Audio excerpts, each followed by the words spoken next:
bannaffe mwenna twagala okubategeeza nti Mufti MENK asuubirwa mu ggwanga lunaku olwokutaano tujja kubeera mu Juma era mu kusoma okw'enjawulo okugatta abakkiriza bonna nga tugenda kubeera mu kisaawe kya rugby e Makerere wetegese tenti ennene ezisobola okutuuza abantu 5,000. Tusuubira Mufti MENK okubeera olunaku olwokusiba n'abasiraamu era yajja okugabula ekyemisana ategeseewo ekyemisana ky'abasiraamu n'abakkiriza ba Katonda bonna abantu ba Allah mwenna. So tubayita mu bungi abakristaayo, abakristu, abasiraamu, abadiventi, ffenna mujje mukwano gwaffe atugatta agenda kubeera mu Uganda ku Lwokutaano ate ajja tuwa n'ekyemisana e Makerere. So abalina obuveera mujje n'obuveera wamwe n'abalina abantu bamanyi ogamba twekange tekamala osobola nga tovudde wala nga taxi tekukyajinge ova bitundu byekawempe jangu ne katreku bakuteere wali wansi emyaliro egiri emikeeka n'emisaalo byonna tubitegese bulungi era nebaza nnyo omuto wange Bigi okulaba nti akoze ekintu nga kya VIP nga ky'abasiraamu bakristu buli muntu agenda kubeera Makerere. Njagala kwebaza mu ngeri enjawulo Pulezidenti wa Uganda akkiriza ku lunaku olw'omukaaga okusinkana Mufti MENK ne bamufuti ba Uganda bonna abaliko abawumula n'abakulembeze b'obusiraamu ng'agenda kubeera nammwe ekyemisana mu makaaga ga State House Entebbe. So amasheekh mwenna balwa zammwe zibatwala Entebbe zigenda kubatuukako kyemanyi we bunaazibira Big ajja kubatandisa ozitambuza okulaba nti ffenna tuwerekera Mufti MENK tubeeremu gye tuyise unity meeting oba friendly meeting omukulu gyasazeewo okuwa omukulu Mufti MENK. Mufti MENK yakulira obusiraamu mu Harare mu kibuga kya munsi gye bayita Zimbabwe era emirimu gye ebiseera ebisinga gikolera Saudi Arabia. He is a scholar, yasoma ebyobusiraamu ate abuulira enjiri egatta abantu bonna. So ku lunaku olw'omukaaga tutegeseewo VIP dina egenda kubeera wano mu Serena munda mu kisenge ekyo kyemulaba. Tugenda tutegeka dina eyo nga si abambuto nnene bokka naye n'ab'embuto ntono baanirizibwa. Emiwendo tugikoze nga giri friendly era sente zinaava mu dina eyo zigenda kulabirira ebibiina oba amasomero ag'obusiraamu n'abantu abatali bulungi betuyiza okubayisa mu nnaku eza Ramadan. So okujja kwe tuterekera abasiraamu ekisibo kyammwe ekikulu ekigenda otandika mu bbanga eritali ddene okuva lwana okutandika mu wiki egenda. Yes, so tutegese nti abantu tebalya mmere Makerere ku Lwokutaano lwokka bwebaba baze Makerere kubanga ente ezisoba ddala 20 zikiwereddwa bakwano baffe abamandera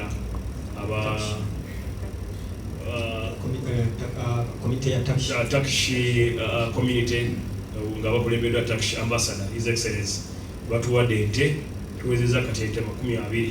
So nsuubira atalya nnyama ojja kulya molokoni abatalya molokoni olwobonabadde ne mukwano wange naŋŋamba akyo yabadde gashumba yagambye zisirya nnyama naye ndya ennyanyi eziri mu kibumba newuliza gashumba namugambye kiki nti ennyanyi zibeera mu kibumba nzirya naye ennyama zikola zitagirya.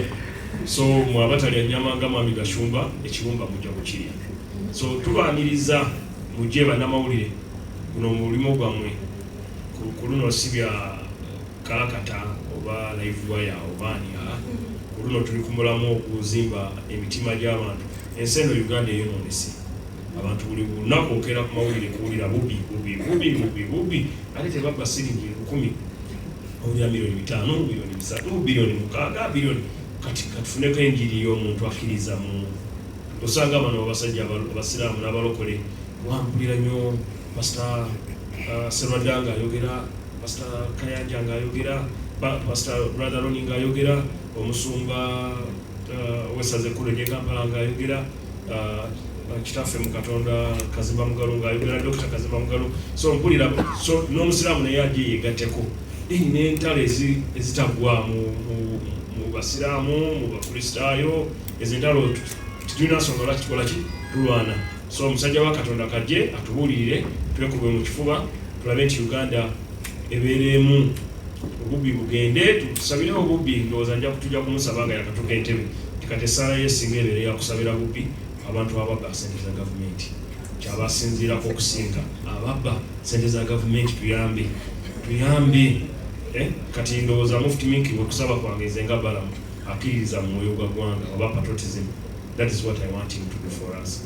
Otherwise tuwaniriza nnyo Mufti MENK ate ku lw'abategesi bina tubayita emeeza tusigazaawo emeeza 20 bwemba muli eyo nga mulaba emeeza tetugisedde ya miliyoni 5 tiketi ya mitwalo 15 naye ku 15 olinako bufe eva eno layini ya Serena mugimanyi eva wano paka eri bigambo ogenda okuvaawo gwe ng'ayagala okulya okulya emmereyo ojja kulya ya 3 kuba olwo bano basemye enkozo nga bo bateekamu buguma n'atwala omuntu bubiri n'atunula alinguye mwami Gashumba n'alaga nti VIP kati mwe abagala okulya mwami Ndawusi ani mwena bannaffe mwena mujje sasola 15 ojje weerire ekimere then okimere ojja kuba osumagira waggulu eno mu katebe nga Mufti MENK abuulira.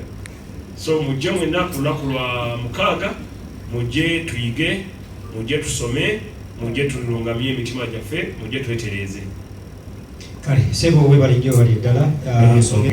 In a special way, I would like to invite Imam Kasozi and all Islamic scholars and sheikhs of Uganda and all students of Islam, Christians and all the other interreligious council members to come in big number on Friday at Asekeredde rugby ground.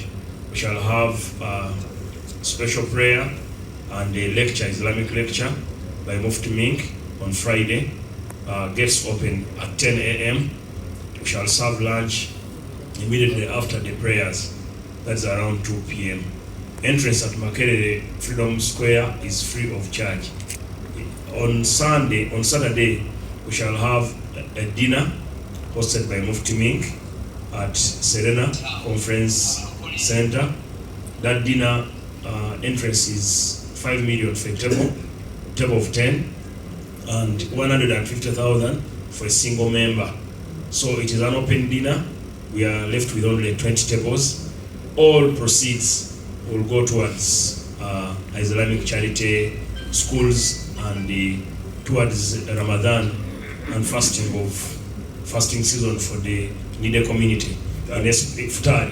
In a special way, the community of Karamoja will be considered from those collections. So the taxman, please don't come to Biggie or to any of us. The money is for charity. We are not collecting for our personal gains. We are giving back to God, and we are giving back to Islam. We are giving back to a common man